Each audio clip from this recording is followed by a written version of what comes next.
and channeling investment into vital sectors like infrastructure, defence and technology. The financial and professional services sector is the driving force behind the United Kingdom's economy. Though, of course, in the past month or so, the air conditioning industry has been running it pretty close. As Lord Mayor, I'm honoured to be the global ambassador for the financial professional services industry and for the City of London, which is the #1 financial services centre in the world. That is thanks to our extensive capital markets, our deep pools of talent, enabling regulatory environment, thriving innovation ecosystem, preeminent expertise in areas like asset management and maritime services. As I have said many times during the course of my term of office, including to Monsieur le Président Emmanuel Macron when we hosted him at Guildhall last week, if you want to insure against catastrophe, do it in London. If you want to finance things on a green basis, do it in London.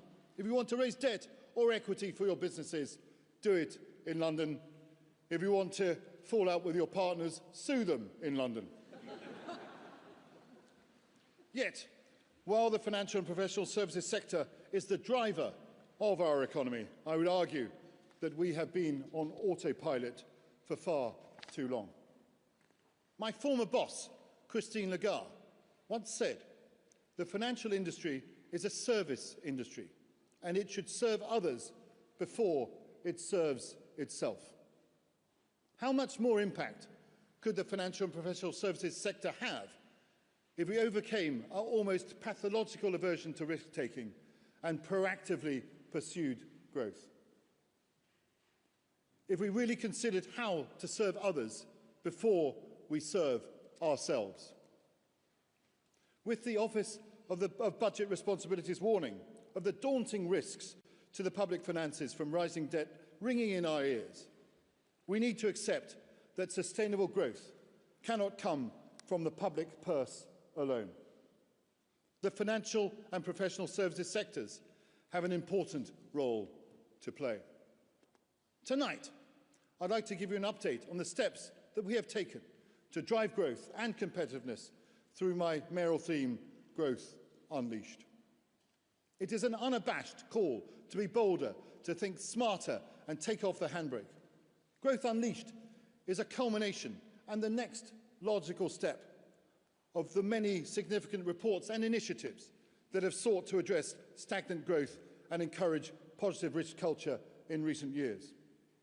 These include the Khalifa Review for UK FinTech, Lord Hill's UK Listing Review, the City Corporation's Vision for Economic Growth, the Mansion House Compact, the work of the Capital Markets Industry Task Force, and the financial services core of the UK's modern industrial strategy.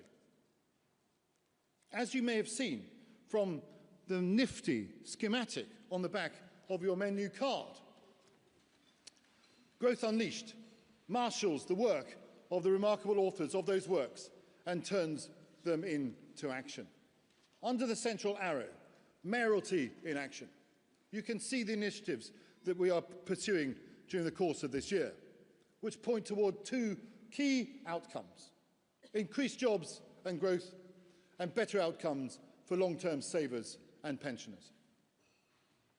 To take just one example, our scale-up showcases have given some of the country's best tech scale-ups seeking to raise between £5 and £30 million the opportunity to pitch directly to major domestic investors to help secure the capital that they need to scale, thrive and stay in Britain.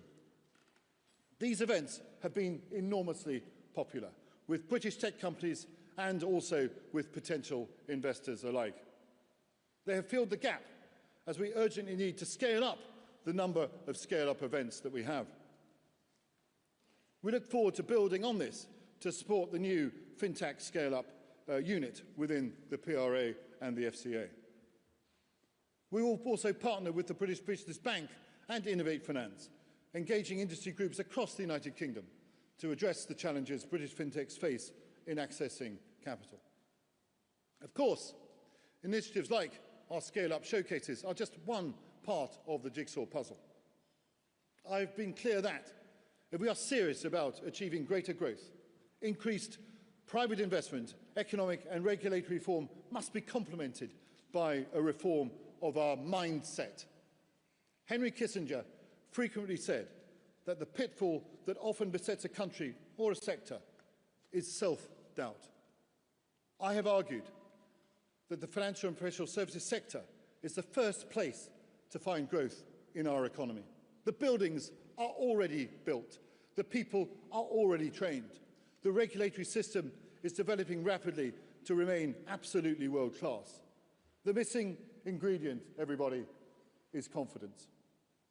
In an increasingly competitive world, where rival global financial centres like Singapore and New York are investing and innovating really at speed, there is no place for stereotypical British reserve. We have to go out and play to our strengths. We need to stop waiting for the opportunities to land in our laps. There needs to be a change of mindset in the sector to match the opportunities that exist in the world today. That is why this year I have badged myself as the city's cheerleader-in-chief, seeking to inject a bit more of the can-do spirit into how we talk and we think about the United Kingdom's financial and professional services sector. I've been jumping on planes, I've been banging on doors and selling our offer to the world. And I've been using my size 12s to encourage British business leaders to do the same. Because let's face it, companies have got to stop using regulation, actual or perceived, as an excuse for lack of action. It's the kind of positive spirit that even saw my beloved Tottenham Hotspur win their first European trophy in over 40 years. If they can do that, you can do anything. All of us in this room, government, regulators, industry, are on the same page about the pressing need for both regulatory and mindset reform. Without wishing to preempt you, Chancellor, I would like to congratulate you on the publication of the Leeds reforms, which build on your previous commitment to regulate for growth, not just for risk. Reintroducing informed risk-taking into the system to boost and grow and deliver better returns for the public. The City Corporation's 2023 roadmap, Vision for Economic Growth, called for the development of a long-term strategy for the financial and professional services sector to maximise its contribution to jobs and to growth. The government has delivered with a new 10-year plan for the sector, with a financial services growth and competitiveness strategy, which seeks to make the United Kingdom the #1 destination for financial services by 2035, and a Treasury-endorsed Financial Services Skills Compact. On behalf of the sector, thank you for heeding our calls. We look forward to working with you to ensure the strategy and the compact are successfully implemented. It is wonderful to see the machine cranking into gear after so many years of rumination and hesitation, much like Oasis getting back together. But now we need to go supersonic. Some might say. Come on, keep up, keep up, keep up, keep up. I got that joke anyway. Our pension system is a ticking time bomb. It could detonate within a generation. A baby born in the United Kingdom in 2025 has an average life expectancy of 82 years, over a decade longer than someone born in 1960. It is, of course, great news that we are living for longer, but that means our pensions have to stretch further too.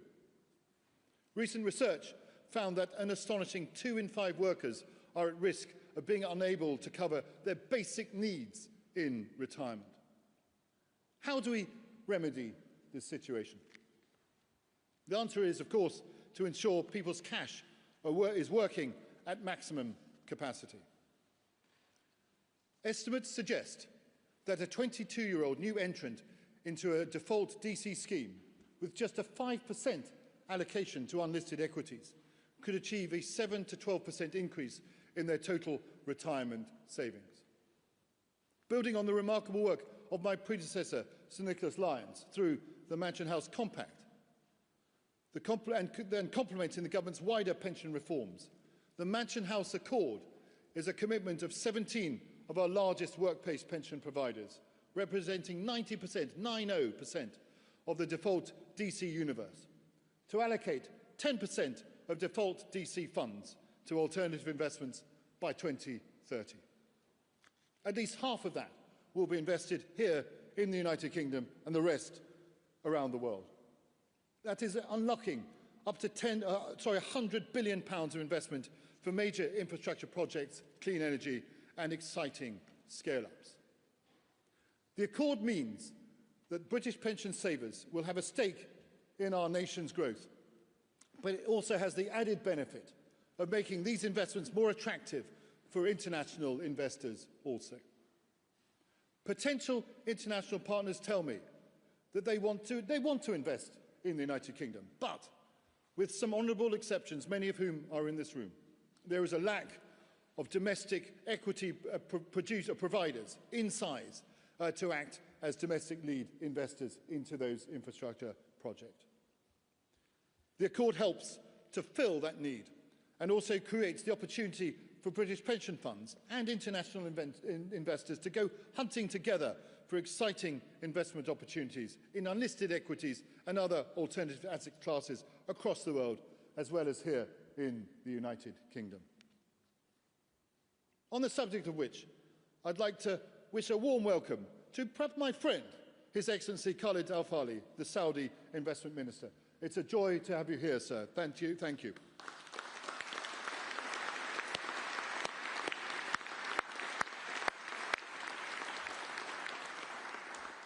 His Excellency has already met a number of the Accord signatories to discuss investment opportunities in both our kingdoms.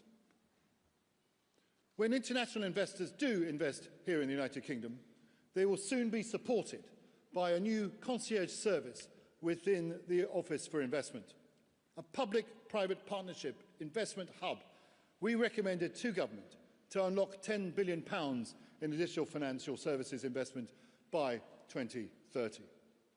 I would like to thank the Policy Chairman, Chris Hayward, for his leadership in driving the hub forward. I also look forward to the Chancellor announcing further details of this later on this evening. Our goal is to make the Accord self-sustaining. The City Corporation and the Government can convene and encourage, but real reform must be owned and delivered by industry. We have today unveiled the Employer Pension Pledge, a voluntary commitment by employers to make a public vow to consider overall value for money rather than solely cost when reviewing or selecting pension providers. The pledge is a signal of leadership, acknowledging that the questions employers ask and the principles they apply shape the outcomes on which their employees will one day retire. I'm pleased to announce that the pledge has now been signed by 23 of the United Kingdom's largest employers. It was 22 this morning, it's now 23 this afternoon. And that covers more than 1 million savers, including Tesco, which is the nation's second largest private sector employer. A real-life example that every little helps.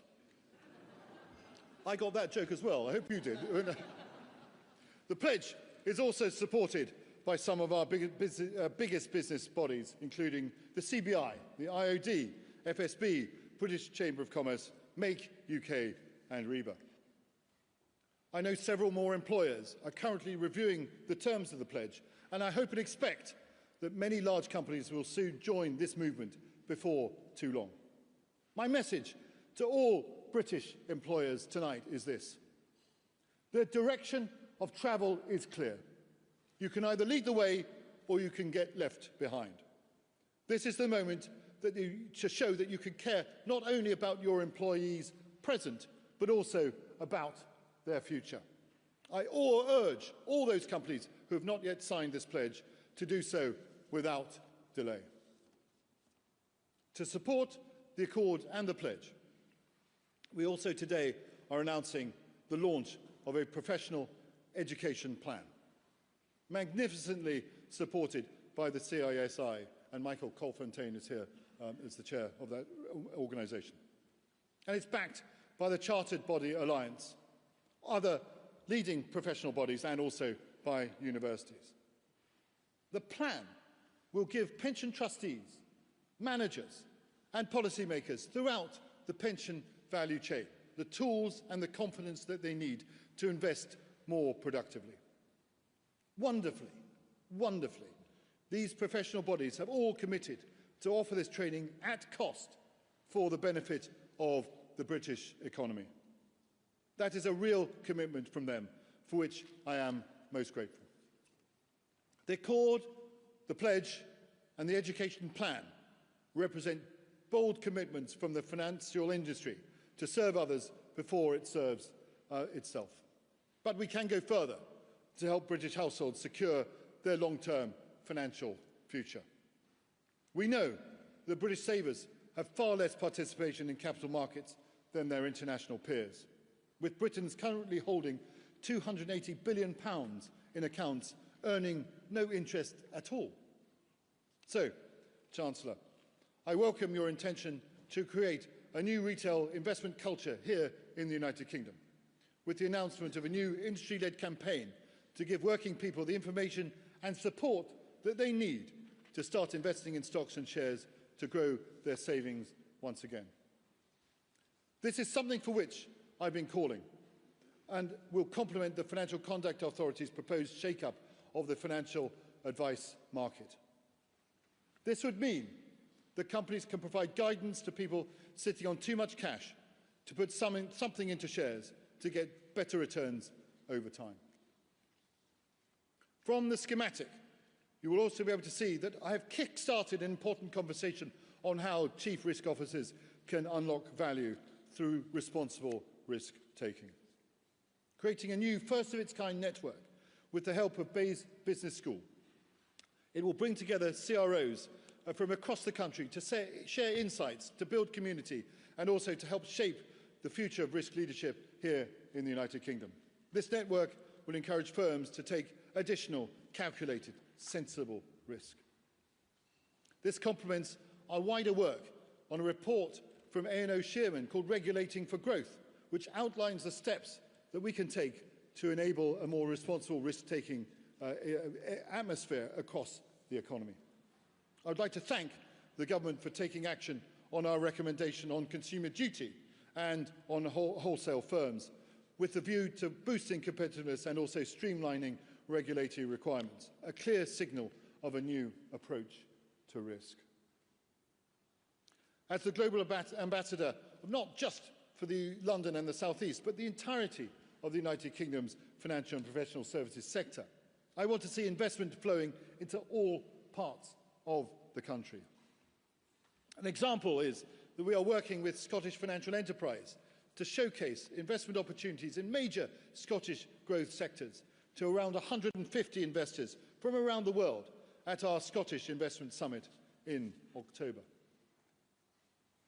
At what is perhaps the most dangerous time for the world since the Second World War, the city must also consider its role in enabling access to finance for defence and security. During the rest of my mayoralty, we will have programmes focused on how the city can bolster the United Kingdom's defence and resilience and how we can invest into those sectors.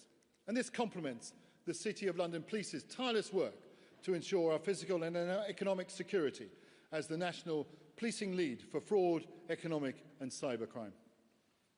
Finally, London owes so much of its success to its many communities and the extremely international workforce that we are blessed to have. I'm pleased to say that we now have 9 city-belonging networks to amplify and celebrate the square miles communities, such as the City Muslim Network and the neurodiversity in the city, with a further 6 planned to be launched over the course of coming months. I'm enormously proud of what those networks have achieved so far. A few months before I became Lord Mayor, when I was asked by the City of London Corporation what I wanted as my strapline for the mayoral theme, my colleagues were a little bit taken aback by my blunt suggestion of "get on with it." Well, ultimately we went for Growth Unleashed. Get on with it is still the subtext. At a time of geopolitical uncertainty, when it would be easy to stand still, we have been getting on with it, connecting innovative scale-ups to much-needed funding and turning passive pension pots into humming engines for national renewal. If we are going to create new jobs and growth and achieve better outcomes for long-term savers and pensioners, we need government, regulators and the financial and professional services sector to come with us. So I'm calling on business leaders to jump on planes, bang on doors and shout loudly about our strengths. I'm calling upon major employers to step up, back their workers and sign the employer pension pledge. And I'm calling on government to work in partnership with the industry to drive forward the lead reforms and also unleash a wave of dynamic growth that touches every community across the country. And please, government, continue to do everything within your power to ensure workers and investors can succeed, thrive and stay here. Ladies and gentlemen, we have a duty to serve others before we serve ourselves. Let's get on with it. Thank you very much indeed.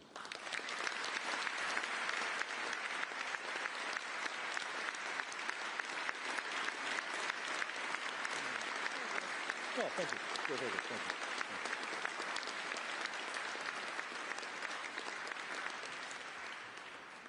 Ladies and gentlemen, I have one last request, and that is, could I please ask you all to rise if you are able and join me in a toast.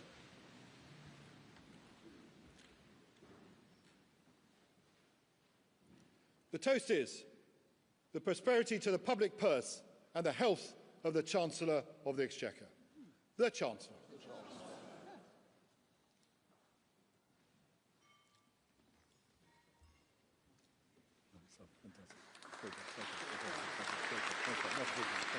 Thank you.